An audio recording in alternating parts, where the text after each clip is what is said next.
ቸርች መተን እኮ አሁን ብዙ ነገር እኮ ይደረረብነው እኮ ቸርች መተን ስንመጣ ኢየሱስ ያመጣ የዳንበት ወንጌል እሱ ነው። ከመጣን በኋላ ግን የደረብነው ድሪቶ እያሰቃየን አይወጣም። ዝም ብሎ ደግሞ ይደራረባል በላው ላይ ዝም ብሎ በመሃል ብቅ ይላል። የዘር እርግማን አለ።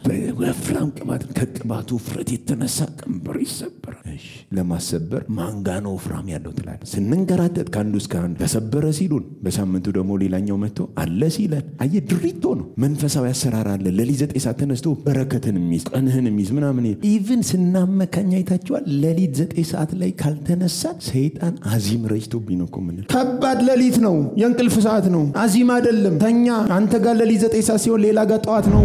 በክርስቶስ አይምሮአችን ስላልተቃኘ የእግዚአብሔር ልጅ ኢየሱስን ስለማ ይሄም አለ አንድ በኢየሱስ ላይ ተደራቢ ነው። ይሄም መንገድ አስለቀቀ ካልወጣ እኮ ዛሬ ሳልጸልይ ወጥቼ እንቅፋት መተይ ምንል በፊት ለፊታችን ብዙ ነገር ነው የምንደረድረው። ልክ እኮ ነው። ምን መሰለ ልክ እኮ ነው። ግን አንተ መበርታት አለብህ፣ መዋጋት አለብህ። ኧረ እባክህ ተዋግቼ አልመጣሁም። ተሰብኬ ነው የመጣሁት። የስብከት ሞኝነት አምኜ ነው የመጣሁት። እርሶልኛል ብዬ ነው የመጣሁት። ከመጣሁ በኋላ ልዋጋ። ይሄ ማለት አጋንንት አይሰራም አልኩኝ? መንፈሳዊ ውጊያ የለም አልኩኝ? አለ። የተሸነፈ ውጊያ ይሞክርም አይሞክርም አንተ የድል ደብዳቤ ነው ያለ ከእግር በታች እንደውም የጫማ ቁጥርህን ያስቆጥረዋል እኮ የሚለው እኔ እኮ እሱ ጥቅስ እኮ በጣም እንዲሰወደው የሰላም አምላክ ራሱ ፈጥኖ ሰይጣንን ከእግራችሁ በታች ተቀጥቃጭ አለ። አንተ ተመልካች ነህ። የቸርቹስ መተን የተከመረው ድሪቶ ይነሳ በኢየሱስ ብቻውን ያገኘና ኢየሱስ ብቻ ይክበድብና ሌላው ይራገፍ በኢየሱስ።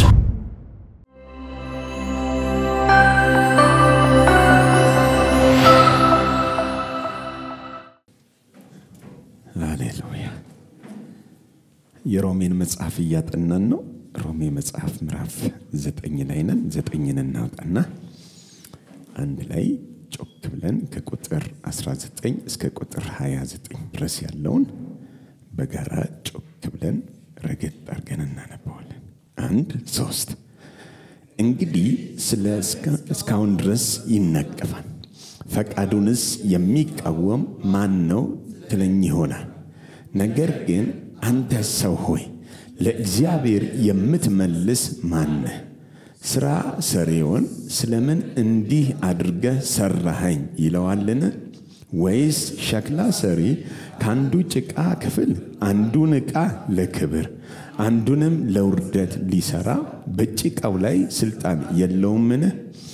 ነገር ግን እግዚአብሔር ቁጣውን ሊያሳይ ኃይሉንም ሊገልጥ ወዶ አስቀድሞ ለክብር ባዘጋጃቸው በምህረት ዕቃዎች ላይ የክብሩን ባለጠግነት ይገልጥ ዘንድ ለጥፋት የተዘጋጁትን የቁጣ ዕቃዎች በብዙ ትዕግስት ከቻለ እንዴት ነው? የምህረቱ ዕቃዎች ከአይሁድ ብቻ አይደሉም፣ ነገር ግን ከአሕዛብ ደግሞ የጠራን እኛ ነን።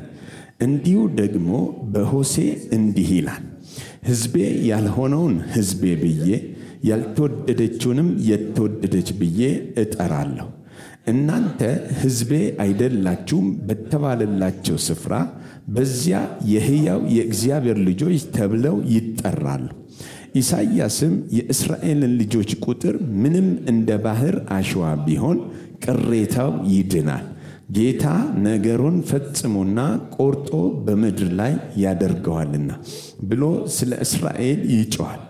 ኢሳይያስም እንዲሁ ጌታ ጸባዖት ዘር ባላስቀረልን እንደ ሰዶም በሆንን ገሞራንም በመሰልን ነበር ብሎ አስቀድሞ ተናገረ። ጌታ ይባረክ። ምዕራፍ 9 በጣም ድንቅ መጽሐፍ ነው። ተከታታይ ያየን ዛሬ እዚህ ምዕራፍ 9 ከቁጥር 19 ባለፈውም ሳምንት ነክተናል። የዛሬ 2 ሳምንትም ነክተናል። ዛሬ ምን ነካዋለን? እየደገምን እንስለዋለን። ምዕራፍ 9 ከምዕራፎቹ ትንሽ ለየት የሚል ጠንካራ ክፍል የሚያወራ ነው። ጠንካራው ክፍል ከምን አንግል ነው የሚያወራው? ከእግዚአብሔር ሉዓላዊነት አስቀድሞ መምረጥ ጋር በተገናኘ የሚናገር መጽሐፍ ስለሆነ በብዙ ስነ መለኮት ምሁራን ዘንድ ክርክር የሚያስነሳ ሐሳቦችን አንስቷል። ያዕቆብን ወደድኩ ኤሳውን ጠላው ብሏል። እና እግዚአብሔር ይጠላል ወይ? የመጥላት ተፈጥሮ አለው ወይ? ያዕቆብ ምን አርጎ ነው የተወደደው? የኤሳውስ ለምንድን ነው የተጠላው? የሚሉ ክርክሮችን ምን ያደርጋል? ሰው ያነሳል። በጣም በብዙ ክርክር ያነሳል። በአንድ ሐሳብ መዘን ከተነጋገርን ብዙ መጽሐፍ ቅዱስ ላይ የሚያጋጩ መጽሐፍ ቅዱስ ላይ እርስ በርስ የሚያከራክሩን ነገሮች መልተዋል። ነገር ግን አውዱን ጠብቀን በገባበት ስናወጣ ሊነግረን የፈለገውን መንፈሳዊ መልእክት ነው የምናወጣው። መንፈሳዊ መልእክት ነው የምናወጣው። ለምሳሌ ገላትያን መጽሐፍ ስናጠና ሐዋርያው ጳውሎስ ለገላትያ አብያተ ክርስቲያናት ሲጽፍ ምን ብሎ አስቀመጠ? ስለ አጋርና ስለ ሳራ ስለወለዷቸው ልጆች የህይወት ታሪክ ምዕራፍ 4 ቁጥር 21 ጀምሮ አንስቶልናል። እነዚህ ነገሮች ምሳሌዎች ናቸው አለ። ሊመጣ ያለ ሊነግረን ያለ ምንድነው? ምሳሌዎች ናቸው እንጂ ሰዎቹን ሊትራል ከወሰድናቸው ለምሳሌ አጋር ብሎ አሁን ያለችዋን ኢየሩሳሌምን ትመስላለች ከልጆቿ ጋር በባርነት ናት ብሎ ስላሮጌው ኪዳን አውርቷል። አጋር ጋር ስትሄዱ ግን እግዚአብሔር ምንጭ ያፈለቀላት ሴት ነች። ሄሎ አጋር ምንጭ ፈለቀላት፣ ልጅ አላት፣ ልጇን እኔ ባርክልሻለሁ አታስቢ የተባለች ናት። አጋር እንደ አጋርነቷ ሰላም ነች። ደግሞዋለሁ መንፈሳዊ ዓለም ላይ ግን ሊነግረን የፈለገው ጳውሎስ በዛ ተምሳሌታዊ ይዘት መንፈሳዊ ትርጉም ነው ማስቀመጥ የፈለገው። ልክ እንደዛው ጳውሎስ ምዕራፍ 9 ላይ ሮሜ መጽሐፍ ምዕራፍ 9 ላይ ኤሳውን ሲያነሳ ያዕቆብን ሲያነሳ ያዕቆብና ኤሳው አይደሉም ዋነኛ መልእክታቸው። ያዕቆብና ኤሳው የሚወክሉት መንፈሳዊ መልእክት አለ። ስለዚህ ሊነግረን የፈለገው ከምዕራፍ 1 ጀምሮ እስከ ምዕራፍ 8 ድረስ በእምነት ስለሚገኝ ጽድቅ ሰዎች በማመን የትኛው የክብር ህይወት ውስጥ እንደሚገቡ አስረድቶን ነግሮናል። ግን በሮም ቤተክርስቲያን ውስጥ የአይሁድ ማህበረሰብ አለ፣ የአሕዛብ ማህበረሰብ አለ። በጋራ ቅልቅል ስላለ አይሁዳውያኑ የሚያነሱት ጥያቄ አለ። የሚያነሱት ጥያቄ በእግዚአብሔር የአይሁድ ብቻ አምላክ ነው፣ የአሕዛብ አምላክ አይደለም። ለዚህ ነው ምዕራፍ 3ም ላይ እግዚአብሔር የአይሁድ ብቻ አምላክ ነውን? የአሕዛብስ አምላክ አይደለምን? የተገረዘውንም በእምነት ያልተገረዘውንም በእምነት የሚያጸድቅ ብሎ አንዱ ጌታ የሁሉ ጌታ ነው የሚል ሐሳብ ያነሳል። አሁንም ምዕራፍ 10 ላይ ኔክስት ስንገባ እናገኘዋለን። የጌታን ስም የሚጠራ ሁሉ ባለጠጋ፣ ለሚጠሩት ሁሉ እሱ ባለጠጋ ነው። የጌታን ስም የሚጠራ ሁሉ ደግሞ ይድናል ይላል። ለምን? ጌታችን ኢየሱስ ክርስቶስ የአንድ ማህበረሰብ አምላክ ብቻ ሳይሆን አሁን ለመላው ዓለም ምን ሆኗል? አምላክ ሆኗል። የሁሉ ፍጥረት ጌታ ሆኗል። ይሄ ከመጀመሪያ አልነበረም ወይ ካለን ነበረ ከመጀመሪያ። ነገር ግን በሰው ልጅ ዕውቀት ውስጥ ሙሉ አልነበረም። በእግዚአብሔር ዕውቀት ውስጥ ግን አስቀድሞ የነበረ ነው። ስለዚህ ስለ መለኮታዊ ምርጫ ነው የሚያስቀምጠው። እዚህ ጋር የሚያስቀምጠው ምንድነው? የመለኮት ምርጫን ብቻ ነው የሚያወራው። መልካምም ክፉም ሳያደርጉ የእግዚአብሔር ሐሳብ በምን ይጸና ዘንድ? በምርጫ ይጸና ዘንድ ገና ተወልደው መልካምና ክፉ ሳይሰሩ በፊት ያዕቆብን ወደድኩኝ ኤሳውን ጠላሁት ብሏል። ታላቁ ለታናሹ ይገዛል ብሏል። ይሄ ከነሱ አይጀምርም ነው ያለን። እነሱም የሉበትም ነው ያለን። እና ስትሉት መራጩን ያለበት መራጩ እግዚአብሔር ነው ለነሱ ውሳኔውን ያስተላለፈው። ስለዚህ መራጩ እግዚአብሔር ከሆነ ችግሩ ተመራጩ ጋር አይደለም ወይም ያልተመረጠው ጋር የተገናኘ አይደለም፣ መለኮታዊ ነው ነው የሚለን። መለኮታዊው ምንድነው? አንዱን ወዶ አንዱን መጥላት ግን አይደለም። የሚወክሉትን ሐሳብ ነው የነገረን።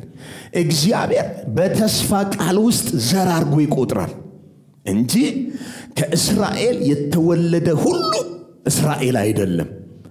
እስራኤል ኔቸሩ ተቀይሯል፣ ተነክቷል፣ አዲስ ማንነት ይዟል። ያዕቆብ የነበረው ከእግዚአብሔር ጋር ታክሎ ስሙ ተቀይሮለት እስራኤል ተብሏል። ግን እስራኤል ተብሎ ተቀይሮ ከእግዚአብሔር ጋር ታግላ አሸንፋል ተብሎ ተባርኳል። አንድ መንፈሳዊ ዓለም ላይ ማንነቱን የሚቀይር ቃል ወጥቶበታል። ስለዚህ ሰውየው ከያዕቆብነት ወደ እስራኤልነት ተሻግሯል።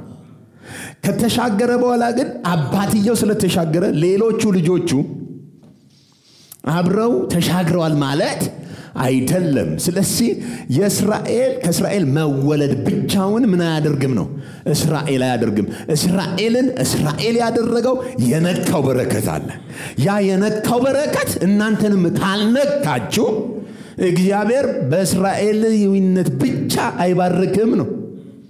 ዘላለማዊ ህይወት አይሰጥም ነው ጽድቅን አይሰጥም ነው ያንን ለመቀበል ካስፈለገ ያዕቆብ የነበረውን እስራኤል ያደረገው ስሙን የቀየረለት ማንነቱን የቀየረለት አንድ እጅ መጥቶ እንደነካው አዲስ ፍጥረት የሚያደርግ አሮጌውን የሚያስወግድ ያስፈልጋቸዋል ሃሌሉያ ስለዚህ አብርሃም ዘር ነኝ እንዳትሉ አብርሃምም ልጆች ነበሩት አብርሃም ቤት ውስጥ ግን እግዚአብሔር አንድ ነው ልጅ የነበረው ልጅ ማን ነው ይስሐቅ የሚባለው ለምን በተስፋ ቃል የመጣው የተስፋውን ቃል ነው እግዚአብሔር ዘር አድርጎ ይቆጠረው እናንተም እስራኤላዊም ሁን አሕዛብም ሁን እግዚአብሔር ሲቆጥር የሚቆጥረው የተስፋውን ቃል ነው የተስፋውን ቃል ዘር አድርጎ ነው የሚቆጥረው ለእናንተ ስለዚህ የእስራኤልም ሕዝብ አሕዛብም በደንብ ስሙኝ እስራኤላዊ መሆናችሁ አይደለም ያድናችሁ የተስፋ ቃል ልጅ አለ ኢየሱስ የሚባል ለሰዎች ሁሉ የተመረጠ ለሰዎች ሁሉ አዳኝ ሆነ ከዘላለም እግዚአብሔር ያየዋል ሃሌሉያ ስለዚህ ገና ሳይወለድ ሰው ገና ዘፍጥረት ላይ ሰው መኖር ሳይጀምር መልካምም ክፉም ሳያደርግ በፊት ለሰው ልጆች ሁሉ የተመረጠ ኢየሱስ አለ አንድ ሰው ተመርጦልኛል ይበልሽ አየ አስቀድሞ ነው አለ እግዚአብሔር የሰውን ዘር ለማዳን የሰውን ልጅ ለመታደግ ሉዓላዊ ነው እግዚአብሔር አታድንም እነሱን ብላችሁ መከልከላችሁ እስራኤልስ አልፎ ተሻግሮ አሕዛብን መባረክ ይችላል አልፎ ተሻግሮ እነሱን ማዳን ይችላል የኛ ብቻ ነው ከኛ ብቻ ነው ለኛ ብቻ ነው ማለት አትችሉም ለምን ከናንተ አይደለም መራጩ ደግሞ በስራ አይመርጥም የእግዚአብሔር ሐሳብ የእግዚአብሔር ምርጫ የእግዚአብሔር ፈቃድ በራሱ ነው ሲጀምር ከራሱ ነው ሲጨርስም ከራሱ ነው ሁሉ በእርሱ ነው ሁሉ ከእርሱ ነው ሁሉ ደግሞ መልሶ ስለዚህ እግዚአብሔር ሉዓላዊ ነው አረ አሜን ሉዓላዊ ሆነው በሽተኛ ለማድረግ አይደለም ሉዓላዊ ሆነው እኛን በችግር ውስጥ እንድንማቀቅ ለማድረግ አይደለም ሄሎ እንዳትዘምሩ ደግሞ ሉዓላዊ ነው ብቻው ለምን እንዲያደርግ አትባልም ምናም ብለን እሱን ለህይወት መዘመር አይፈቀድም በእኔ የማይሰናከለ በጽር ሉዓላዊ የሆነው እግዚአብሔር ልጁን ለሰው ሁሉ ለመስጠት አዳኙን ለሰው ሁሉ ለማከፋፈል አንተ ለምን ለእንትና ታድነዋለህ ብለህ ጣልቃ መግባት አትችልም በስማ ልድገማ እግዚአብሔር በሞት በስቃይ በበሽታ በጭንቀት የሚደሰት አምላክ አይደለም ህመማችንን ወሰደን ያለን እና በበሽታ አንተን መጥቶ ሉዓላዊ ነው በቃ የወደደውን ያደርጋል እንዳትል ኢዮብም ንስሐ ገብቷል ማን እግዚአብሔር ተገልጦ ሲያወራው ንስሐ ገብቷል እኮ ሳላቅ ዝም ብዬ ነው የቀባጠርኩት አሁን አይኔ አይተዋል አይደል ያለው እና እሱ አይኑ አይቶ ንስሐ ገብቶ ተቀይሯል እኛ ግን ጥቅሱን ይዘነዋል አሜን አሜን እሺ ጌታ ሆይ በሉት መልካም ብቻ ነው ሰዎች ችግሮቻችንን ወስደን የምንሰፋበት ነገር አለ ላይክ በቃ እግዚአብሔር ነው ሉዓላዊ ነው የፈቀደው ነው የሚሆነው አንተ የፈቀድከው ነው የሚሆነው እግዚአብሔር የፈቀደው ከሆነማ የሚሆነው ልጁን ኢየሱስ ክርስቶስን በሙላት እንድታጣጥም ፈቅዶልህ ሰጥቶህ ሩቡን መጠቀም አቅቶህ የለን ምን ነው ከሱ የተሻለ ነገር እኮ የለውም የመጨረሻው ስጦታ በጥፉ የነበረው በህልውናው የነበረው እግዚአብሔርን ያየው ባህሪውን የሚያቀው መጥቶ ገለጠው ነው ካለ ያ ሰውዬ በመንፈስ ቅዱስኛ ውስጥ ነው ያለው እስካሁን እኛ ነን እንዳይገለጥ የከለከልነው ብዙ ነው የምናስበው አሜን ሃሌሉያ አኩርፋችኋል ዛሬ ግን እኔ ይብስብኛል ደስ ይለኛል እንደዚህ ስታቆርፉ ይብስብኛል አሜን የእግዚአብሔር ሐሳብ አይቀየርም አየ ፖል ሙግት ያቀረበው ሰዋዊ አስተሳሰብ ላላቸው ኢየሱስ የኛ ብቻ ነው ለሚለው አስረዳ ሙግት ይዞ ልክ ነው በስጋ ከናንተ ነው ታቦቱ የናንተ ነው መቅደሱ የናንተ ነው ህጉ የናንተ ነው አባቶች የናንተ ናቸው ሁሉ የናንተ ነው ኢየሱስም በስጋ ከናንተ ነው ግን የሚገርምህ አለ የሚቆጠረው ዘሩ ነው የተስፋው ቃል ነው የሚቆጠረው እሱ ውስጥ ያልገባ ሰው እስራኤላዊ ስለሆነ ብቻ አዲስ ፍጥረት መሆን የእግዚአብሔር ዘር መሆን አይችልም እንደውም አሰራራችሁ ልንገራችሁ ብሎ ሙግት የሚያቀርበው እኛ እኮ በባህላችን እስራኤላውያን ምናቀዋል ታላቅ እያለ ታናሽ አይባረክም ታላቅ እያለ ታናሽ አይባረክም ምክንያቱም እግዚአብሔር በኩሩን ነው የሚባርከው ቀድሞ ሰው ለማዳን ግን በኩሩን ወደ ኋላ አርጎ ሁለተኛውን መባረክ ይችላል አይሁድ እያለ አሕዛብን መባረክ ይችላል በማዳን ጉዳይ ላይ ለምን ማለት አትችልም ለመታደግ ሲፈልግ መከልከል አትችልም ሃሌሉያ እንደውም ልንገራችሁ ያዕቆብን ወደድኩ ሰውን ጠላው ታላቁ ለታናሽ ይገዛለታል ተብሏል ትንቢት አለው ታላቅ እኮ ገዢ ነው በእግዚአብሔር ሉዓላዊ የማዳን ሥራ ግን ታላቁ እያለ ታናሹ ሊባረክ ይችላል ታላቁ እያለ ታናሹ አዲስ ፍጥረት ይሆናል ታላቁ እያለ ታናሹ ታግሎ ያሸንፋል ሌላ ዓለም ውስጥ ይገባል ስለዚህ እስራኤል ሆይ እያላችሁ አልፎ አሕዛብን ይባርካል በምን ይባርካል ልጁን በማደን አዳኙን በመስጠት ይባርካል እግዚአብሔር እንዴ ይሄማ ልክ አይደለም ይሄ አሰራር ምናምን አይደለም እንዳትል አለ አንተ እንግዲህ እንዴት ያደርጋል ትለኝ ይሆናል ስራ ሰሪውን ለምን እንዲያረክ ብሎ ይሰራዋል ለምሳሌ ልንገራችሁ አለ ሸክላ ሰሪ አለ ሸክላ በእጁ ላይ ነው ያለው እንደወደደ አድርጎ ምን ይላል ይሰራውና ከሰራው በኋላ በመካከል ደግሞ አይብሎ ቀይሮ የመጀመሪያውን ስራ አፍርሶ ሌላ አድርጎ መስራት ይችላል ሸክላው ጭቃው አንድ ነው ያው አንዱ ጭቃ የሚፈልገውን አይነት ይሆናል በምን ስልጣኑ በጭቃው ላይ ያለው ሸክለኛው ስለሆነ ሸክላውን የሚሰራው ሸክለኛው እጁ ላይ ባለው ጭቃ ላይ ስልጣን እንዳለው ሁሉ እስራኤል ሆይ እነሱን እንዳታድን ማለት አትችልም አንተ ራስን እጅን ያለው ስልጣን ያለው እኔ ጋር ነው መጀመሪያ ለኔ የምትታዘዝ የእግዚአብሔር ሕዝብ አድርጌህ ነበር አሁን ደግሞ እኔን እንድትቃወሙ አመፀኛ እንድትሆኑ ለእስራኤላውያን ላይ ልብ መደንደን ሰጠና አሕዛብ እንዲድን እጠቀምባቸዋለሁ አንድ ሸክላ ናችሁ ለሁለቱም ዓላማ ትሰራላችሁ እስኪ አንድ ሰው አንዱ ሸክላ እንደፈለገ ይሰራል ሸክለኛው ራሱ ነው ለኤርሚያስ እግዚአብሔር ምን ብሎ ተናገረው ሂድ ወደ ሸክላ ሰሪው ቤት ሂድ ነው ሂድ ሩጥና ሂድ አለው ከዛ ሄዶ ተመለከተ የብሉይ ኪዳን የትንቢት እንትን ደስ ይለኛል እንትኑ ማለት በመልእክት በመናምን አሁን ሆሴን ሂድና ሴተኛ ዳር ያግባ ይለዋል እሺ ብሎ ሄደ ያገባል ልጁ ለዲ ይለዋል ይወልዳል ከዛ ጥላው ትሄዳለች ሄድ አምጣት ይለዋል ተናዶሱ ድሮም ምናምን ብሎ ሲበሳ ሄድና አምጣት ያመጣታል ከዛ አብሮ ይኖራል አሁንም ትወልዳለች ከዛ ጥላው ትሄዳለች ሄድና አምጣት ይለዋል አመላልሷል መጨረሻ ላይ ሄድና ለእስራኤል ሕዝብ እንዲናችሁ በላቸው በጣም ከባድ እኮ ነው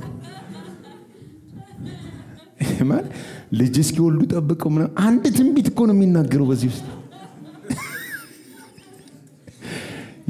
የብሉይ ኪዳን ነቢያትን ሳስብ የሄዱበት መንገድ ስቃይ ነው ሕዝቅኤልን ያው ሄድና ዳሪ ላይ ተኛ ይለዋል ከፈለገ 3 ዓመት ተኩል እንደዚህ ተኝቶ ምንድነው ስለ እስራኤል ሕዝብ ኃጢአት ይላል ማለት ፕራክቲካል ነው ልላችሁ እና አሁን ኤርሚያስንም ወደ ሸክላ ሰሪው ቤት ውረድ ለምን እዛ ሄዶ ሸክላው ሲሰራ እንዴ ነው ሸክለኛውን እኮ ያወራ አየው አለው እየሰራው ይያለ ተበላሸ ይላል እጁ ላይ ተበላሸ ከዛስ ሌላ አድርጎ ራሱን ጭቃውን ሌላ አድርጎ ምን አለው ሰራው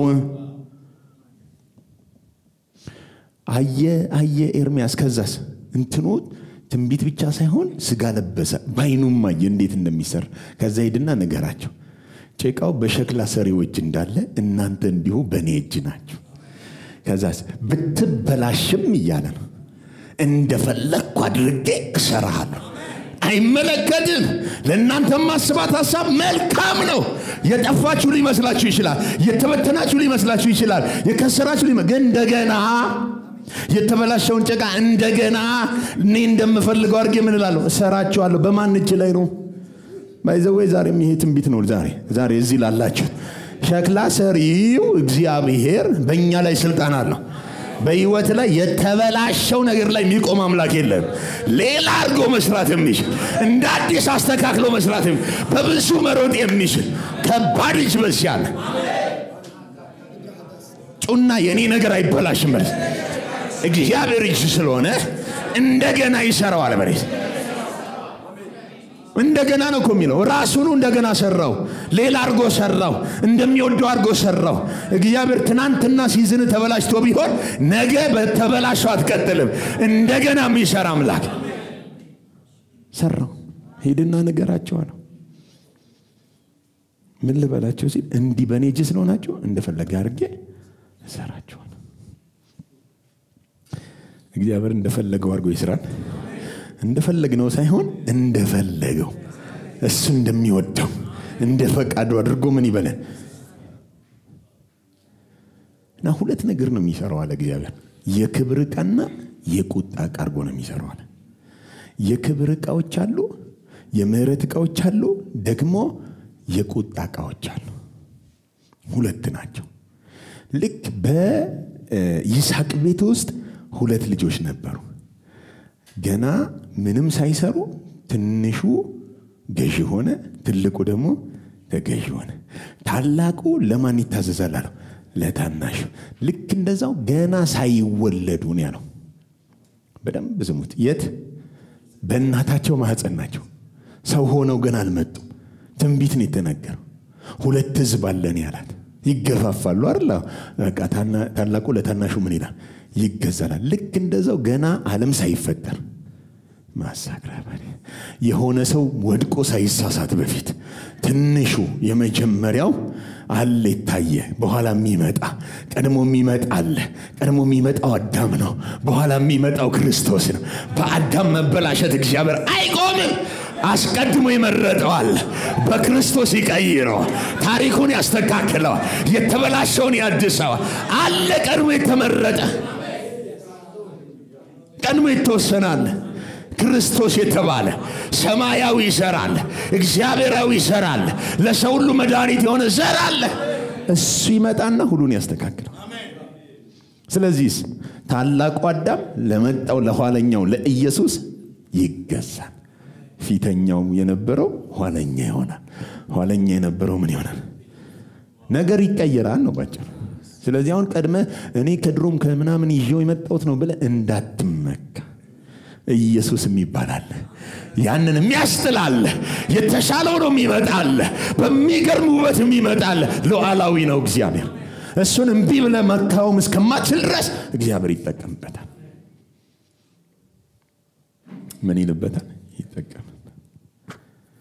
ይጠቀምበታል ለማንኛውም የምህረት ዕቃዎች ግን ከአንድ ወገን ብቻ አይደሉም ነው ዋናው ነጥቡ ጳውሎስ በሸክላ ላይ ምሳሌ አድርጎ ለእግዚአብሔር የምትመልስ አንተ ማን ነህ ብሎ የእግዚአብሔር ሉዓላዊ ፕሮግራም እኮ የምህረት ዕቃ መስራት ነው የምህረት ዕቃ ለመስራት ሲፈልግ ደግሞ ቀድሞ ይታዘዝ የነበረ ለእግዚአብሔር ያመልክ የነበረ የእግዚአብሔር ዘላለማዊ ሐሳብ ይፈጽም የነበረው የእስራኤል ሕዝብ አለ የምህረት ዕቃ ተብሎ ነው የሚታሰቡት እግዚአብሔር አምሮ ውስጥ ግን የምህረት ዕቃ ከአይሁድ ብቻ አይደለም የምህረት ዕቃ ከአሕዛብም ታይቷል ግን ይህንን ሐሳብ ሰዎቹ ምን አላደረጉት አልተረዱትም እንደውም ለምን ለነሱ ወንጌል ይደርሳል እያሉ ነው ስለዚህ ጳውሎስ ምን እያስረዳ ነው ከአይሁድ ብቻ አይደለም የምህረት ዕቃዎች እኮ ደግሞ ከአሕዛብም ጭምር እኮ የመረጠን እኛንና አይሁዳዊ ነበር ጳውሎስ አሁን እዚህ ጋር የሮም ዜግነት ስላለው እጥፍ ብሎ እኛም የመረጠን አሕዛብ ነን ነው የሚለው ከአሕዛብ የጠራን ደግሞ እኛም ነን ይላል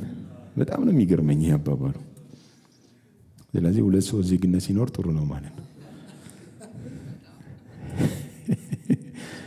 እና እንደ ሙግት ያነሳል ሁለት ትንቢቶችን አንደኛው የሆሴ ላይ የተናገረው በሆሴ መጽሐፍ ላይ እግዚአብሔር እኮ በምህረት ዕቃዎቹ አሰራር ውስጥ ሊፈጥር ያለውን ነገር አይቶ እንዲህ ብሏል ይለንና ሆሴን ሕዝቤ ያልሆነውን ሕዝቤ ብዬ ያልተወደደችውንም የተወደደች ብዬ ምን እላለሁ እጠራለሁ ጠሪው ማን ነው ስለዚህ አሁን ሌሎች ሰዎች አይመለከታቸውም ነው የምጠራው እኔ ያልተወደደውን ምን ብዬ ያልተወደደው እኮ ቅድም ኤሳው ነበር አይደል አሁን ደግሞ የተወደደ ብዬ ያልተወደደውን የተወደደ ብዬ እጠራለሁ ያልተመረጠውን የተመረጠ አድርገዋለሁ አይደለም ያወራው ኦኬ ህዝብ ያልሆነውንም ደግሞ ምን እለዋለሁ አለ ህዝቤ ብዬ እጠራዋለሁ ከዛ አሁን እስራኤል ምንድነው ለምን እነሱማ ከኛ ጋር እኩልማ ህዝብ አይሆኑም ነው ይሆናሉ ምክንያቱም ሉዓላዊ ነው እግዚአብሔር ሉዓላዊነቱ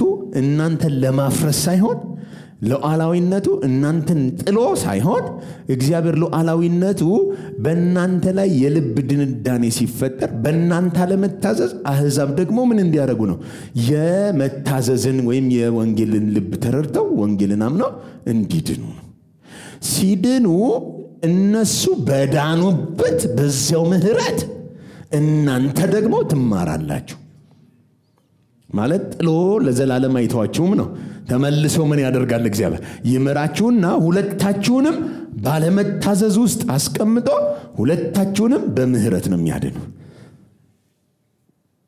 አሁን ይሄ ነው የማይገባው የእግዚአብሔር መንገድ ይሄን ውስብስብ ስላለ ሸክላ ሰሪ ነህ አንተ ሸክላ ነህ ዝም ብለህ አሜን በላል እንደዚህ አንስተ እንዴት ታረጋኛለህ አትበል እንደሱ ማለት ስልጣኑ የለህም እግዚአብሔር ሉዓላዊ ነው በምን ፈቃዱን በማድረግ የእግዚአብሔር ፈቃድ ምንድነው ክርስቶስ ለሰው ዘር ሁሉ ልድገመው የእግዚአብሔር ፈቃዱ ምንድነው ክርስቶስ ለሰው በሽታ ፈቃዱ ነው ሞት ፈቃዱ ነው ህመም ፈቃዱ ነው ችግር ፈቃዱ ነው የእግዚአብሔር ፈቃድ አይደለም እነዚህ ማንንም ሰው ሲሰቃይ አይቶ እግዚአብሔር ደስ አይለው ማያጨበጭብ እንደዛም የሚደሰት ቢሆን ኖሮ አይመጣም ነበር የመጣው የሰውን መከራ ስለሚጠላው ነው ሰዎች በማይሆን አስተሳሰብ ውስጥ ስለተቀመጡ የሰውን ክፋት የሰውን ውድቀት የሰውን ስለ እግዚአብሔር ያለው አስተሳሰብ መበላሸት ኢየሱስ ሰው ሆኖ ረሃባችንን ተርቦ ችግራችንን ተቸግሮ ህመማችንን ታሞ በደላችንን ወስዶ አሳየን አልፈልገውም አምጡ እኔ ልውሰድላችሁ አምጡ ከናንተ ጋር አይቆይ አምጡ ብሎ ወሰደ አሁን አንዳንዱ አስወሰደና በኢየሱስ ሌላው ሰው ሊወሰድለት ሲል አይቻልም ይላል ምን አገባህ ነው እኔ ያንተን አልቀበልም ብያለሁ ወይ ያንተን ከተቀበልኩ ሌላውን ሰው ለምን ትቀበላለህ ማለት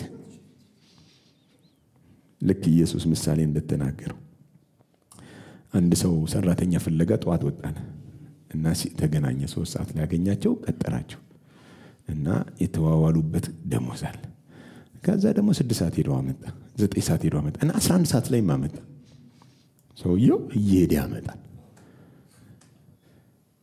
ሲያመጣ ምን ብለው አሰቡ እነሱ ይኸውልህ የተዋዋሉት ብር አለ በቀን ሙሉ ስንት ነው የምትሰራው ተብሎ እሺ ብሏል እና ገና እዛ አብርሃም ጋር የተዋዋሉታል አለ ገና እዛ ገና ቀድሞ ውላል አሁን 11 ሰዓት ላይ አህዛብ መጣ አህዛብም ሲመጣ መጨረሻ ላይ እኩል ሆነ ደሞዙ ከዛ እኛ ከጧት ነው የጀመርነው አሉ እኛ ጧት የጀመርን ትንሽ ይጨመርልን ነው አሁን እኮ እንደሱ ነው የምንቸገረው እኛ ስንት አመት ነው ቸርች ያገለግልን ተናመተ ምናምን እኩል ነው ኢየሱስ እኩል ነው በቆየ በከረማ አይደለም ልድገመው በገባው ነው ረጅም አመት ስለቆየን አይገባንም ሲገባን ነው መንገባው አቤት ዛሬ ተናገርኩት ማለት አንዳንድ ሰው ቸርች ውስጥ በመቆየቱ ብቻ የሆነ ነገር የሚገባበት ይመስለዋል አይገባብህም አንተ ነህ የሚገባህና የምትገባው እና እስካልገባህ ድረስ አይሆንም ብቻ ግን ጧት የተቀጠረውም ማታ የተቀጠረውም እኩል ሲከፍል እሱ አሁን 11 ሰዓት መጥቶ ለምን ብለው ነው የጠየቁት ደሞዝ ቀነስክብን እኮ አይደለም እሱን ከኛ እኩል ለምን ትከፍለዋለህ የሆነ ያበሻ መንፈስ ይታየም እዚህ ጋር ጥያቄ ለምን እንደኛ ትከፍለዋል ከዛ ግራ ገብቶት ከተዋዋል ነው አጉድያለሁ እንዲያ ነው አላጎደልኩም ሰጥቻለሁ ታዲያ ምን አገባ ስለሱ አሁንም ጳውሎስ እሱ ነው ይያል ምን አገባችሁ አዛብን ቢያደን እናንተ ጃንስታችሁ ለምን የሚያስብል ምን አገባችሁ ትሳይላችሁም ትንቢት እንደውም ስለምታቁ ብሎ መመዝረጥ ጀመረ ህዝቤ ያልተባለውን ህዝቤ ብዬ ጠራዋል የተጠላችሁን ደግሞ የተወደድሽ ብዬ እጠራለሁ ብሎ እኮ በሆሴዕ ምን ብሏል? ትንቢት ተናግሯል። ስለዚህ ትጠሏቸዋላችሁ፣ የተጠሉ ናቸው ብላችሁ ታስባላችሁ። አሁን ግን እግዚአብሔር የተወደዱ አድርጓቸዋል። አሁን ግን እግዚአብሔር የተመረጡ አድርጓቸዋል። የምህረት ዕቃዎች ከነሱ ፈልጓል። ምንም ማድረግ አይቻልም። ሃሌሉያ። ቁጥር 26 ላይ ደግሞ እንዲህ ነው፣ እናንተም ሕዝቤ አይደላችሁም በተባለላቸው ስፍራ በዚያ ስፍራው የት ነው ማለት? አሁን ኢትዮጵያ ውስጥ ያለ አሕዛብ በእስራኤላውያን ዘንድ ምንድነው የሚባለው? አሕዛብ ነው እና የእግዚአብሔር ሕዝብ አይደለም ተብሏል። እዚህ ስላለ ሕዝቤ አይደላችሁም በተባለላቸው በዚያው ስፍራ በዚያው የሕያው የእግዚአብሔር ልጆች ተብሎ ይጠራሉ ይላል። የማን ልጆች? የሕያው የእግዚአብሔር ልጆች ተብሎ ምን ይላል? የት ነው የሚጠሩት? ኢየሩሳሌም ሳይሄዱ ልድገም፣ ታቦት ሳያነግሱ የሆነ ነገር ሳይጓዙ ባሉበት ሰፈር፣ ባሉበት ቀበሌ፣ ባሉበት መንደር የሕያው የእግዚአብሔር ልጆች ትባላላችሁ። የብሉይ ኪዳን በቦታ የተወሰነ ነው። አዲስ ኪዳን ግን ቦታ የለውም። የትም ቦታ ላይ ነው ያለው። በብሉይ ኪዳን እግዚአብሔርን ስትፈልግ የእስራኤል አምላክ ብለህ ትሄዳለህ። እንደ ኢትዮጵያዊ ጀንደረባ የሆነ ሰረገላህን ጭነህ ሸከተፍ እያልክ ወደዛ መሄድ ግዴታ ነው። ሄደህ እዛች ደጇ ላይ ረግጠህ አሕዛብ መጻተኛ ነው ተብሎ የሚደረግ ነገር አለ ቤተ መቅደስ አምልኮ ውስጥ። አሁን ግን አዲስ ኪዳን በቦታ አይደለም። ከኢየሩሳሌም እግዚአብሔር ወጥቷል። ከዛች ታቦቱና ምንድነው ከመቅደስ ሥርዓት ውስጥ ወጥቷል። እግዚአብሔር አሁን መንፈስ ሆኗል። በእውነት የሚያመልኩትን ይሻል። በገሪዚያን ተራራ ተብሎ ወይም ደግሞ በሲና ተራራ ተብሎ በኢየሩሳሌም ተብሎ ለእግዚአብሔር ስግደት በቦታ መሆኑ ቀርቶ በመንፈስ ሆኗል። መንፈሱ ደግሞ በመላው ዓለም ነው ያለው። ስለዚህ ሕዝቤ አይደላችሁም በተባለችበት በዚያው ስፍራ የእግዚአብሔር ልጆች ትባላላችሁ ብሏል። ኢሳይያስም ደግሞ ተናግሯል አይደል? እነዚህን የሚያነሳው ለምስክርነት ነው፣ እያስረዳ ነው። ኦኬ፣ ኢሳይያስ ምን አለ? የእስራኤል ልጆች ቁጥር እሺ ምንም እንደ ባህር አሸዋ ቢሆን፣ ቁጥራቸው ምንም ያህል እንደ ባህር አሸዋ ብዙ ቢሆን ቅሬታው ይድናል። እንትን አለ፣ ሁሉም ሰው አይደለም ማለት የሚካተተው። ቅሬታው ምን ይላል? ይድናል። እሺ፣ ጌታ ነገሩን ፈጽሞና ቆርጦ በምድር ላይ ያደርገዋልና እሺ ብሎ ስለ እስራኤል ይጮሃል። ስለ እስራኤል ምን ብሎ ነው የሚጮኸው? እግዚአብሔር ነገሩ ምን ብሎታል? ቆርጦ አድርጎታል ብሎ ይጮሃል። ምድር ላይ ከመሆን አይከለከልም። የእስራኤል ሕዝብ ምንም እንኳን ምን ቢሆን እንዳሸዋ ቢሆን ብዙ ቢሆን እስራኤል ሁሉ ሳይሆን የሚድነው ቅሬታው ነው ምን የሚያደርገው የሚድነው ብሎ የምርቃ ከዛ ያወጣል። ይህን ተናግሯል አለ። እሺ ኢሳይያስም እንደዚሁ ጌታ ጸባዖት ዘር ባያስቀርልን፣ እስራኤል ሆይ ሙሉ ለሙሉ ተቆርጣችሁ ምን አትሉም? አትጠፉም። ዘር ምን ባያስቀርልን እንደ ሰዶም በሆንን ገሞራንም በመሰል ነበር ብሎ አስቀድሞ ተናገረ። ስለዚህ እግዚአብሔር የእስራኤልን ሕዝብ ፈጽሞ ምን እንደማይጥላቸው ደግሞ ዘሩን ቆርጦ እንደማይተው ደግሞ ቅሬታውን በማዳን ምን ብሏል አለ? አሳይቷል። ኦኬ፣ ምዕራፍ 11 ላይ ባለፈው አይተናት ነበራል።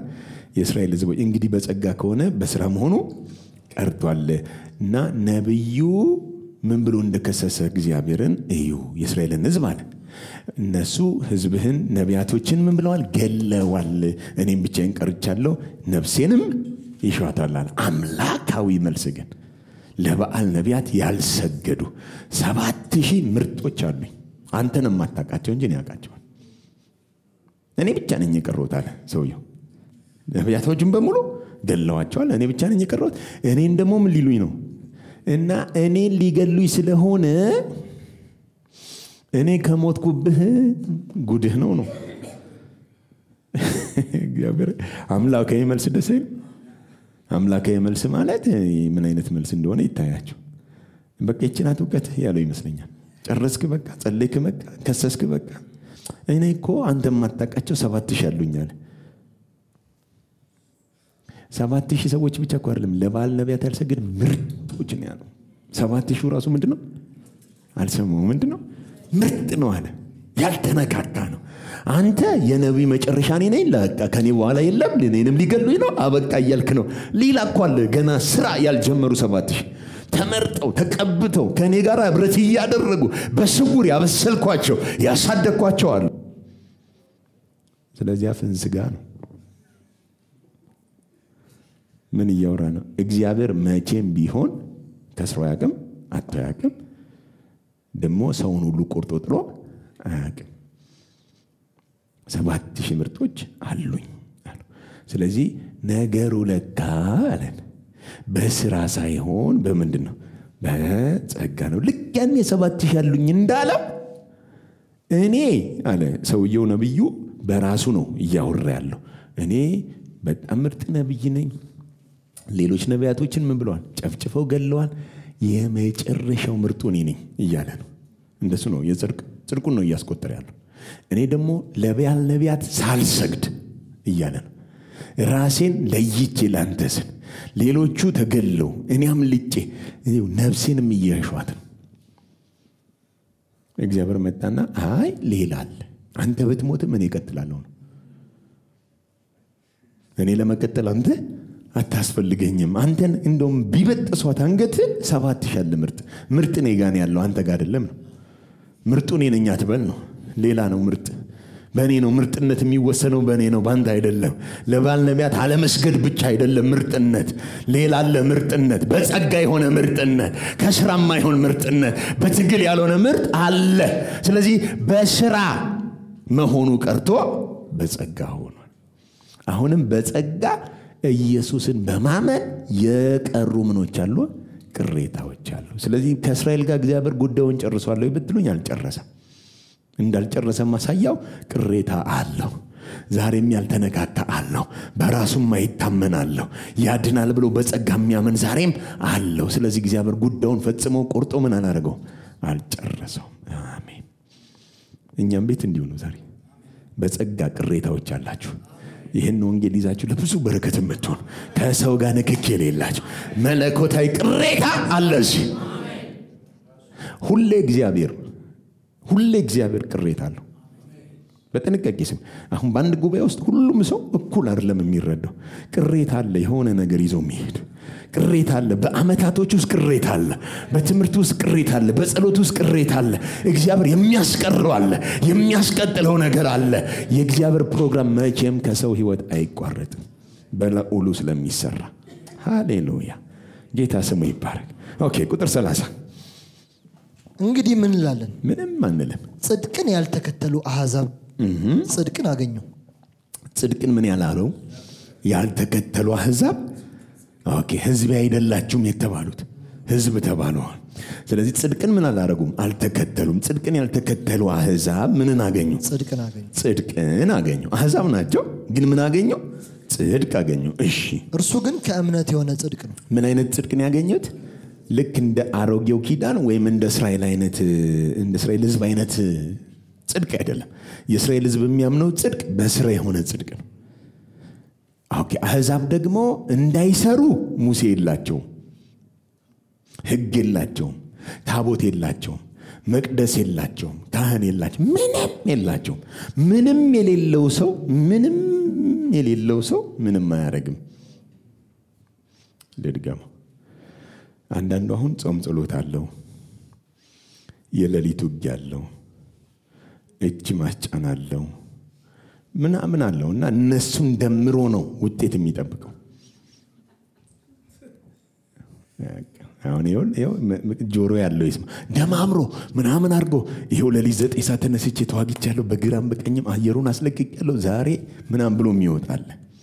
ደግሞ ለሊት 9 ሰዓት ተኝቶም ያደራል። ምንም የማያውቅ ለሊት 9 ሰዓት የሚሰራ እንዳለ እንኳን የማያውቅ አለ። ለጥ ብሎ የሚያድራል። ጌታዊ ስለሰጠኝ እንቅልፍ ተባረክ የሚል አለ። እና እሱን ይባርካል አለ ጌታ። የእስራኤል ህዝብ ምንድን ነበር አለ ችግራቸው? እንደሌላ እንደ አሕዛብ አይደለም። አሁን አሕዛብና አይሁዳዊ የሚቸገሩበት ነገር ባህል፣ ሃይማኖት፣ ወግ ከባድ ነገር። ኢየሱስ በስጋው ወራት ሲመላለስ እዩዋቸው። ታላቅ እምነት አላቸው የተባሉ 2 ሰዎች አሉ። አንድ ሴት አንድ ወንድ። አንደኛው ሮማዊ ወታደር አሕዛብ ነው፣ አይሁዳዊ አይደለም። ሕግ የለው፣ መቅደስ የለው፣ ታቦት የለው፣ ምንም የለው። ያለው ኢየሱስ ብቻ ነው። ምንም የሌለው ሰው የሚያገኘው ኢየሱስን ነው። ብዙ ነገር ያለው ግን ኢየሱስን አያይ። ዛሬ ሁሉን ያጥፋባችሁ፣ ብቻውን ኢየሱስ ይገናኛል። አይ ብዙ ነገር ስትይዝ አንዳንዱ መንፈሳዊ የሚመስል አምልኮ የሚመስል ግን ስርዓትና ደንብ ወግ ነው እንትን የሚያደርገው የሚያከናውነው። ኖ ያልፈለጉት ናቸው፣ ያላወቁት ናቸው። ወደ አሕዛብ ሄዶ ጽድቅን ያልተከተሉት ሰዎች ጽድቅን አገኙት ነው የሚለን። በደንብ ስሙ። ያልተከተልከው ድንገት ስታገኝ አገኙት። ምን አሉት? መንገድ ላይ ነው ያገኙት፣ በፊት ለፊታቸው ነው ያገኙት። ቆይስ ይሄን ነገር እናከናውን ብለው የትም አልሄዱም፣ ግን አገኙት። የእስራኤል ሕዝብስ ለማግኘት ብሎ በግ ይዞ ይሄዳል፣ መስዋዕት ይዞ ይሄዳል፣ ሄዶ ያስገባል፣ በካህን ያስጸልያል፣ ብዙ ፕሮሰሶች ያደርጋል። እያደረገ ነው፣ ግን አላገኘውም። ለምን? ካደረገ በኋላ የሚጠብቀው ውጤት ነው። ማርክስ እንዳገኘው ነው የሚለው።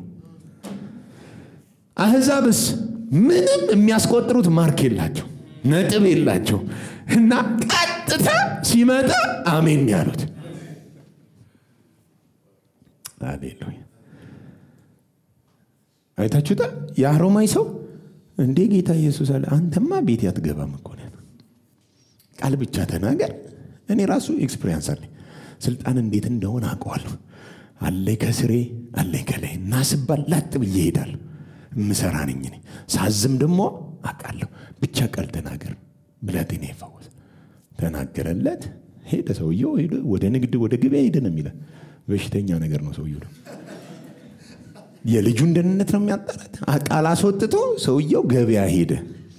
አድሮ በማግስቱ ነው የመጣው እና ከውጭ እየሮጡ መጥተው ልጅ ዳነ ሲሉት ስንት ሰዓት አለ። ምክንያቱም እሱ የሚያውቀው አንድ ነገር ቢኖር ባለስልጣን ስለሆነ የስልጣን ቃል እንዴት እንደሚሰራ ያውቃል። እና ሌሎች መዓት ነገሮች የሉትም፣ ያለችው ይቺ ብቻ ነች። እና ደግሞ ኢየሱስ ስልጣን እንዳለው ገብቶታል። በቃ ኢየሱስ ካህናት አላማከረ፣ መቅደስ ሊድ አላለ፣ መስዋዕት ላቅርብ አላለ፣ ምን ልገረዝና ልቀላቀል አላለ። ኢየሱስን አገኘው፣ ቃል ተናገራ ነው። እንደው በቃ ሁሉን አስጥሎ እሱ ብቻ ይገናኛቸው። ቸርች መተን እኮ አሁን ብዙ ነገር እኮ ይደረረብነው እኮ ቸርች መተን ነው። ስንመጣ ኢየሱስ ያመጣል። የዳንበት ወንጌል እሱ ነው። ከመጣን በኋላ ግን የደረብነው ድሪቶ ይሄው እያሰቃየን ነው። አይወጣም፣ ዝም ብሎ ደግሞ ይደራረባል በላው ላይ፣ ዝም ብሎ በመሃል ብቅ ይላል። የዘር እርግማን አለ፣ ከባድ ነው። በወፍራም ቅባት ከቅባቱ ውፍረት የተነሳ ቀንበር ይሰበራል። እሺ ለማሰበር ማንጋኖ ወፍራም ያለው ትላል። ይመጣል፣ የኔ ወፍራም ነው ይላል።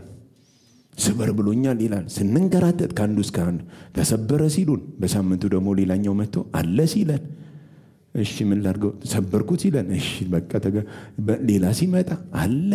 አየ ድሪቶ ነው። መንፈሳዊ አሰራር አለ። ለሊት 9 ሰዓት ተነስቶ በረከትን የሚይዝ ቀንህን የሚይዝ ምናምን አለ ሲንባል፣ ለሊት ጌታዬ ቀስቅሰኝ።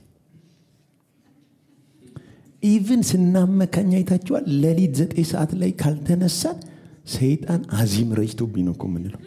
እርግጠኛ ነን እንደሚሰራ እናምነዋለን። በዛ ሰዓት ኢየሱስ እንደሚሰራ አናምንም። በቃ እንደ ጭሳውን ተነነ ብዙዎቻችን እርግጠኞች ነን። ለሊት 9 ሰዓት መንቀስቀስ የሚችል መንፈስ ቅዱስ እንዳለ አናምንም። አዚም እንደሚያደርግብን መጸለይ እንዳንችል እንቅልፍ እንደሚለን ከባድ ለሊት ነው። የእንቅልፍ ሰዓት ነው። አዚም አይደለም። ተኛ። አንተ ጋር ለሊት 9 ሰዓት ሲሆን ሌላ ጋር ጠዋት ነው። በኢየሱስ ደህና ናችሁ? በክርስቶስ አይምሮአችን ስላልተቃኘ የእግዚአብሔር ልጅ ኢየሱስን ስለማ ይሄም አለ አንድ በኢየሱስ ላይ ተደራቢ ነው። ይሄም ምን መንገድ አስለቀቀ ካልወጣህ እኮ ዛሬ ሳልጸልይ ወጥቼ እንቅፋት መታኝ ምንልን፣ ሳላስረው ወጥቼ ምንልን አለ። በፊት ለፊታችን ብዙ ነገር ነው የምንደረድረው የምናሸንፈው ልክ እኮ ነው ምን መሰለ ልክ እኮ ነው ግን አንተ መበርታት አለብህ መዋጋት አለብህ ኧረ እባክህ ተዋግቼ አልመጣሁም ተሰብኬ ነው የመጣሁት የስብከት ሞኝነት አምኜ ነው የመጣሁት ጨርሶልኛል ብዬ ነው የመጣሁት ከመጣሁ በኋላ ልዋጋ ሃሌሉያ ይሄ ማለት አጋንንት አይሰራም አልኩኝ መንፈሳዊ ውጊያ የለም አልኩኝ አለ የተሸነፈ ውጊያ ነው ይሞክርም አይሞክርም አንተ የድል ደብዳቤ ነው ያለ ከግርበታች እንደውም የጫማ ቁጥርህን ያስቆጥረዋል እኮ የሚለው እኔ እኮ እሱ ጥቅስ እኮ በጣም እንዲስወደው የሰላም አምላክ ራሱ ፈጥኖ ሰይጣንን ከእግራችሁ በታች እኛስ ተቀጥቃጭ አለ አንተ ተመልካች ነህ እስኪ ድሪቶ ይነሳ በሉኝ እስኪ በእናትህ የቸርቹስ መተን የተከመረው ድሪቶ ይነሳ በኢየሱስ ብቻውን ያገኘና ኢየሱስ ብቻ ይክበድብና ሌላው ይራገፍ በኢየሱስ ትግል ያላረከው ቀን ትኮነናለህ ያልተሳካልህ ቀን በቃ ያማል ወይኔ ትላለህ ነገር ሲያዝ ሮጠ ካጋንንት ጋር ነው የምታያይዘው ነፃው እንውጣ በኢየሱስ ኢየሱስ ብቻውን በቂ ስለሆነ ያልፈለጉት አህዛብ አገኙት አልተከተሉም አልደከሙም አልሰሩም ግን አገኙት የጽድቅን ሕግ አልተከተሉም አገኙት የሆነ ነገር አልሞከሩም ግን አገኙት ምን አሉት አገኙት ስሙት እስቲ ምን ይላል እስራኤል ግን የጽድቅን ሕግ እየተከተሉ የምንን ሕግ እየተከተሉ የጽድቅን ሕግ እስራኤል እየተከተለ ነው አህዛብ ደግሞ አይከተልም እስራኤል የሚከተለው አለው አህዛብ የሚከተለው የለውም እስራኤል ሕዝብ ግን እየተከተሉ የጽድቅን ሕግ እየተከተሉ ወደ ሕግ አልደረሱ ወደ ሕጉ ምን አላሉ አልደረሱ አልተገናኙት ለምን እንደሆነ ከታችና ይዋለን እሺ ቀጥለው ይሄ ስለምንድነው በስራ እንጂ በእምነት ጽድቅን ስላልተከተሉ በምን በስራ እንጂ በእምነት ጽድቅን ስላልተከተሉ በምን አልተከተሉት እሺ አሁን ልጠይቃችሁ በስራ እንጂ በእምነት ነው ያልተከተሉት ኦኬ እኛ ኢየሱስን የተከተልነው በምንድነው በእምነት ዋናውን ኢየሱስን የተከተልነው በእምነት ነው እሺ ልጠይቃችሁ ኢየሱስ አጋንንትን ድል ነስቷል በሽታን ድል ነስቷል ኃጢአትን ድል ነስቷል መርገምን ድል ነስቷል ያስቀረው ነገር የለም እሺ ኢየሱስን ከተከተልን በኋላ በእምነት መሃል ላይ ገብተን ደግሞ የዘሬን ላሰብር ማለት ምንድነው የእምነትን ነገር ጥለን የክርስቶስን ነገር ጥለን አሁን ምን ያደርግን ነው በራሳችን ደግሞ ማስለቀቅ የምትል ክፉ መንፈስ ክፉ ትምህርት ናት ማስለቀቅ አለብን ማን ይዞት እኔ እንኳን ላስለቀቅ እኮ ጳውሎስ መጥቶ ችግር ነው መከራ ነው ረሃብ ነው ራቁትነት ነው እንዳይለቀኝ አርጎ እኮ የክርስቶስ ፍቅር ይዞኛል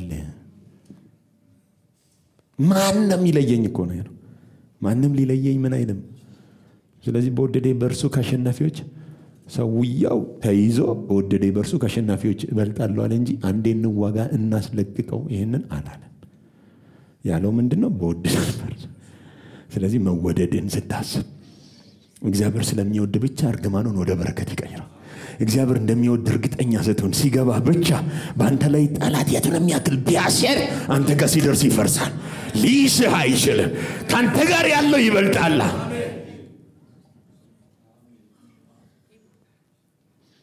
ምን ነው የጽድቅን ሕግ ያልተከተሉ አህዛብ አገኙት ይሄውም የእምነት ጽድቅ ነው እስራኤላውያን ግን በስራ እንደሆነ ስላሰቡ ምን አላሉትም አላገኙትም እሺ እነሆ በጽዮን የእንቅፋት ድንጋይና የማሰናከያ ዓለት አኖራለሁ ኦኬ በጽዮን ምንድነው የሚያደርገው የእንቅፋት ድንጋይና የማሰናከያ ዓለት ኦኬ እሺ አኖራለሁ እሺ በርሱም የሚያምን አያፍርም ተብሎ እንደተጻፈ ቆይ እስቲ አልገባኝም ቆይ በጽዮን የሚያስቀምጠው ምንድነው የእንቅፋት ድንጋይ የመሰናከያ ዓለት ከዛ ደግሞ በሱም ማያምን ምን አይንም ይኸውልህ አንዱ ዓለት ካመንከው አታፍርም ካላመንከው ትሰናከላለህ ስለዚህ አሁን ዓለቱ አይደለም ችግሩ ምክንያቱም ያው ዓለት ግንበኞች የናቁት ድንጋይ የማዘር ራስ ሆኗል ስለዚህ የተቀመጠው እንዲሰናከሉ አይደለም፣ የተቀመጠው እንዲያድናቸው ነው። እነሱ ግን ከሱ ውጪ ስለሆነ የሚከተሉት ነው የደቁት፣ የተሰናከሉት። ግን ኢየሱስ ክርስቶስን ላመነ ሰው የጽድቅ ሕግ ስላገኘ የጽድቅን በእምነት የሚገኘውን ጽድቅ ስላገኘ ኢየሱስ የማሰናከያ ዓለት አይደለም፣ ለዛ ሰው የማዕዘን ራስ ነው፣ ተጠርቦ የሚገጠምበት መደምደሚያው ነው። ሕያዋን ቅዱሳን ቤተ መቅደስ ለመሆን ትሰራላችኋል። ቅዱስ ቤተ መቅደስ ለመሆን ተጠርባችሁ ትገጠማላችኋል። የማዕዘኑም ራስ ድንጋይ ማን ነው? ክርስቶስ ነው አለ። እዚህ ጋር ደግሞ ላላመኑትስ ማሰናከያ። ያው ኢየሱስ የሕይወት ሽታ ነው፣ ያው ኢየሱስ የሞት ሽታ ነው። ልድገመው፣ ኢየሱስ አንድ ነው። ለሚያምኑበት ሕይወት ነው፣ ለማያምኑበት ሞት ነው። ስለዚህ አሁን ኢየሱስ አይደለም ገዳዩ፣ እኛ እሱን የምናይበት ነው ልዩነቱ። ሰዎች እሱን የሚያዩበት ሲለያይ፣ የእስራኤል ሕዝብ አሁን እሱን እንዴት አዩት?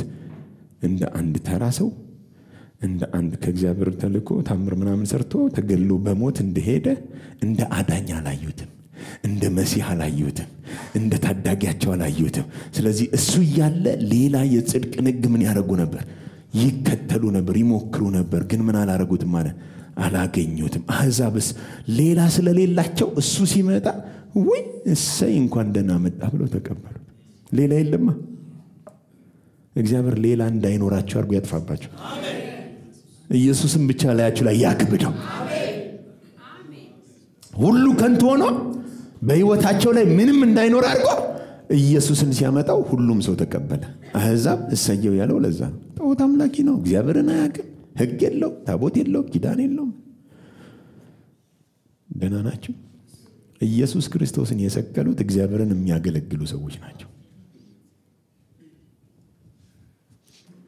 ልድገመው፣ እግዚአብሔርን ልታገለግለው ብለህ ስትገለው ከባድ ነው።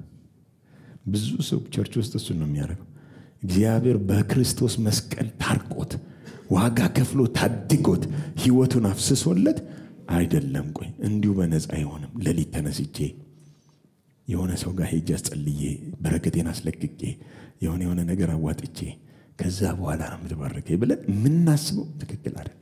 የትም ቦታ ስትሄዱ ክርስቶስ ቀዳሚ ነው።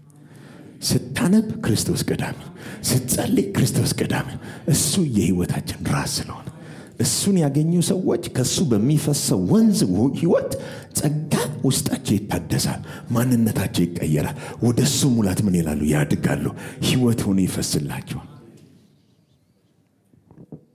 የመጨረሻ ለኔክስት ዊክ አመቻችቼ ልጨርሳት። ምዕራፍ 10 ከ1 እስከ 4 የእምነትን ጽድቅ ኔክስት በደንብ ስለምናይ ወንድሞች ሆይ የልቤ በጎ ፈቃድና ወንድሞቼ ሆይ የልቤ በጎ ፈቃድና ስለ እስራኤል ወደ እግዚአብሔር ልመናዬ እንዲድኑ ነው። ለእስራኤላውያን የኔ ልመና ምን እንዲሉልኝ ነው? እንዲድኑ ነው፣ እንዲጠፉ አይደለም። እሺ በእውቀት አይቅኑ እንጂ ስሙት፣ በእውቀት ምን አይበሉ? አይቅኑ እንጂ ለእግዚአብሔር እንዲቀኑ እመሰክርላችኋለሁ። ቆይ ለእግዚአብሔር ትቀናለህ፣ ግን እግዚአብሔርን አታውቀውም። ሳታውቀው ስትቀናለህ አይታየም። በእውቀት አይቅኑ እንጂ ለእግዚአብሔር እንዲቀኑ ምን እላለሁ? እመሰክርላቸዋለሁ። ከነሱ እንዳንዱ ነበር። ራሱ ለአባቶች ወግ ቀንቼ እኮ ነው የሚለው። በጣም የሚያስደንቃል። ለሕጉ እንኳን አላለም። ለአባቶች ወግ ቀንቼ ቤተክርስቲያንን እስከ ውጭ ሀገር ድረስ አሳድር ነበር። ምን ሆነ ነው ስትሉት፣ በዘመኔ ካሉት ለአባቶች ወግ እበልጣቸው ነበር አለ። ጓደኞቼ ምናምን ዜሮ ከትቼ እኔ 10 ከ10 የደፈንኩት እኔ ነኝ። እበልጣቸዋለሁ። ለምን? እስከ ውጭ ሀገር ድረስ ቤተክርስቲያንን ምን ነበር? በምንድን ነው ስትሉት፣ ቅናት። በቅናት በኩል ከመጣችሁ ብሎ እኮ ነው። እኔ እበልጣለሁ። ሌሎቻችሁ ትቀናላችሁ እንጂ ምንም አታረጉም። እኔ ግን ስቀና አለ ቤተክርስቲያንን እስከ ውጭ ሀገር ድረስ እያሳደድኩኝ አንዳንዶችን ወደ እስራት ወደ ወህኒ እየጣልኩኝ ብዙ ሰርቻለሁ። ቀንቼ ነው አለ። ለእግዚአብሔር ይቀናሉ አለ። ግን የሚቀኑት ያለ እውቀት ነው።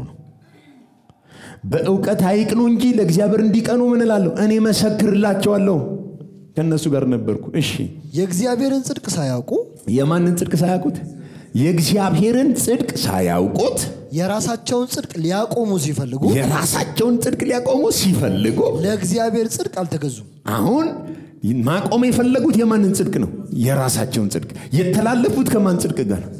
እግዚአብሔር ዛሬ እንዲህ አድርጎ ይቀይርልና በራሳችን አንዳንድ ነገሮችን ለማድረግ ስንታገል እግዚአብሔር በልጁ የለቀቀውን እንተላለፈዋል። በራሱ የሚታመን ሰው፣ በራሱ የሚታገል ሰው በእግዚአብሔር ጸጋ ውስጥ ያለውን በረከት ነው የሚያጣው።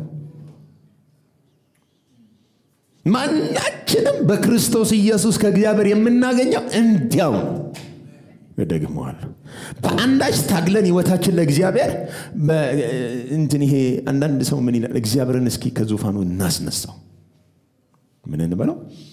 እናስነሳው፣ እናነሳሳው። በቃ ከዙፋኑ እንዲሰራ እናድርገው፣ እናንቀሳቅሰው ይላል። በምን?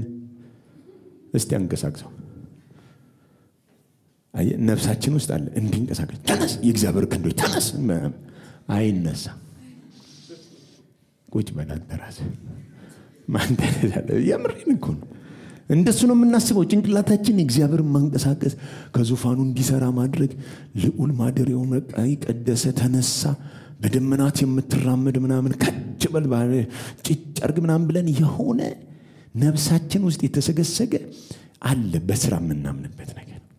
ስለ እግዚአብሔር ጤናማ ያልሆነ ነገር አለ።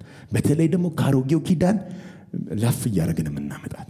እነሱ በስራቸው ትንሽ ይሰሩና በልችን አርግ ያለው በልከች በል ይላሉ።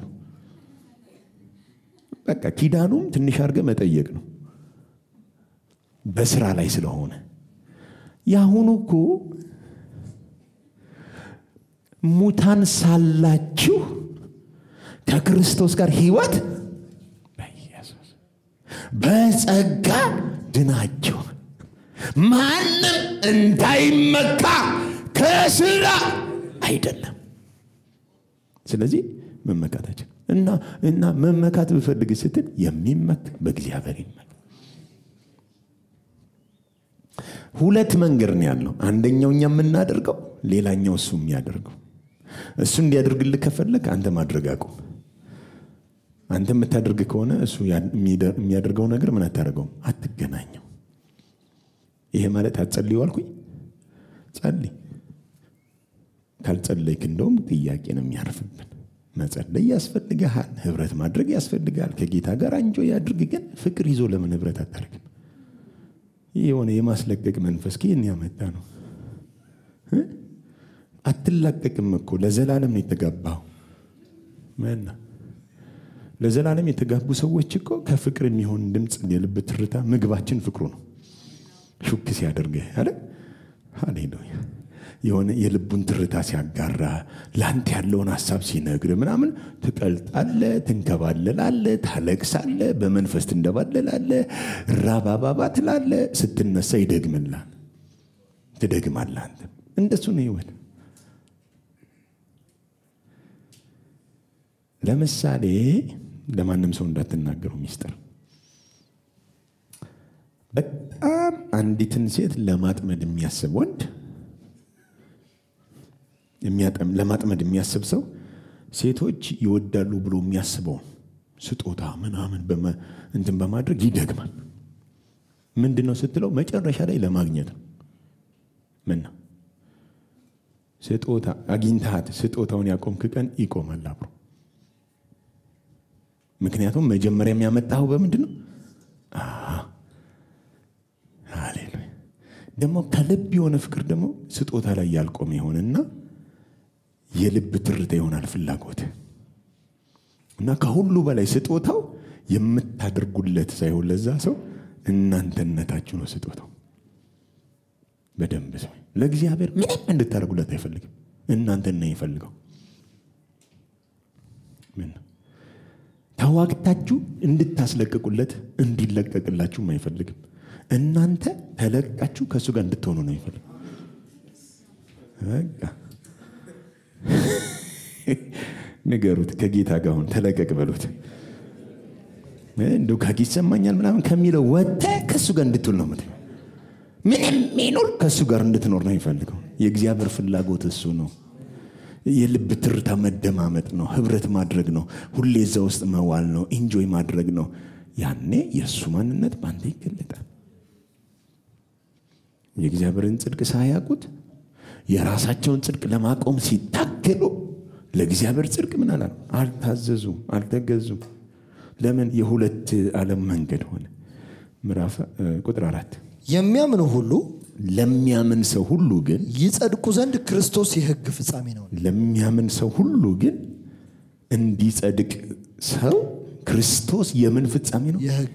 የሕግ ፍጻሜ ነው። ማለት የትኛውም ስራ ፍጻሜው ክርስቶስ። ክርስቶስ አላችሁ ስራ ከእናንተ ህይወት ላይ ተፈጽሞ ከእግዚአብሔር ጋር ህብረት በጸጋ ነው። ከክርስቶስ ጋር ህብረት በነፃ ነው። ስራ ከእናንተ ህይወት ላይ ምን ብሏል? ተዋግዷል። ስሙ ለዘላለም ይባል። በዚህ በጸጋ ሸክላ ውስጥ መኖር ይሆንልን።